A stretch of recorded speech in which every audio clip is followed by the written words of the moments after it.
அன்பு உள்ளங்களுக்கு வணக்கம். நான் பாருங்கள், நாளைக்கு வெள்ளிக்கிழமைன்ட்டு சாம்பாருக்கு கத்திரிக்காய், கொத்தவரங்காய், அவரைக்காய், முருங்கைக்காய் பறிச்சிட்டேன்.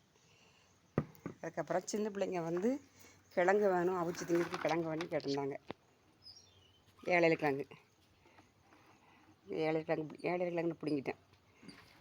அந்த பாருங்கள், அந்த இருக்க ஏழையில கிழங்கு இதில் தான் எங்களுக்கு எவ்வளோ தேவையோ அதை நாங்கள் பிடுங்கி வச்சுருவோம். பிடுங்கி வீட்டில் கொண்டு போய் பிள்ளைங்களுக்கு அவிச்சு கொடுப்பாங்க. இல்லை, கிழங்கு பெருசாக வந்திருக்கு, பரவாயில்ல, ஓரளவு பெருசாக இருக்குது பாருங்கள். வரல, இது வந்து எப்போ தேவைப்படுதோ அந்த நேரம் அந்த கிழங்கு பிடுங்கி வீட்டுக்கு கொண்டு போயிடுவேன். அதே மாதிரி சாம்பாருக்கு என்னென்ன தேவையோ, நாளைக்கு வெள்ளிக்கிழமைங்கிறதுனால இது சாம்பாருக்கு எடுத்துக்கிட்டேன். அப்புறம் பாவைக்காய் வந்து நாட்டு பாவைக்காய் நிறைய இருக்குது. நாட்டு பாவைக்காய் வந்து இந்த வாளியில் பாருங்கள், அதில் நிறைய இருக்குது. நல்ல பாவைக்காய், மருந்தடிக்காத காய் தான். இந்த பாருங்கள், அழகாக இருக்கும். மண் செம்மண், இப்போ மழை தூரிகிட்டே இருக்கிறதுனால செம்மண் பட்டுருக்கு பாருங்கள், மண் இருக்குது.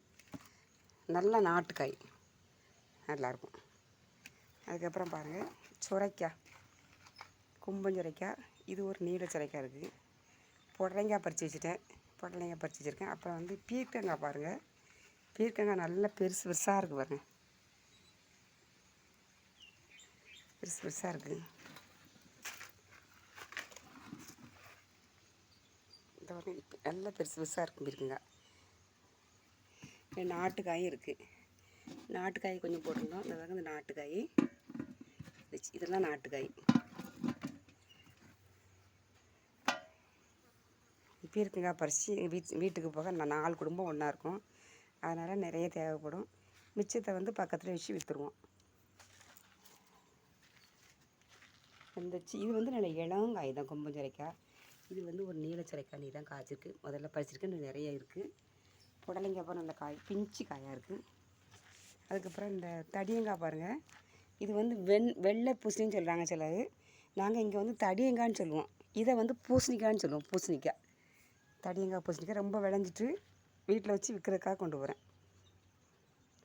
நல்லா தோட்டம் போடுங்க, இயற்கையாக நல்லா சாணி உரம்லாம் போட்டு, வேப்பெண்ணெய், மீன் எண்ணெய் அந்த மாதிரி தெளித்து, அப்புறம் இந்த குப்பையெல்லாம் சேர்த்து வச்சு அப்படியே நல்லா மேலே தூவிட்டே இருந்தீங்கன்னா ரொம்ப வந்து பூச்சி வராது. அதுவும் செம்மண் தரைக்கு வந்து ஓரளவு கம்மியாக தான் இருக்குது.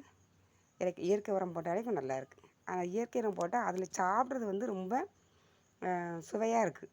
எதை செஞ்சு சாப்பிட்டாலுமே சுவையாக இருக்கும். கத்திரிக்காய்லாம் அவ்வளோ அருமையாக இருக்கும். இதே மாதிரி நீங்களும் தோட்டம் வச்சு நல்லா குழந்தைங்களுக்கு, பெரியவங்களுக்கு இயற்கை முறையில் வச்சு கொடுக்கலாம், சாப்பிட்லாம். ரொம்ப நன்றி.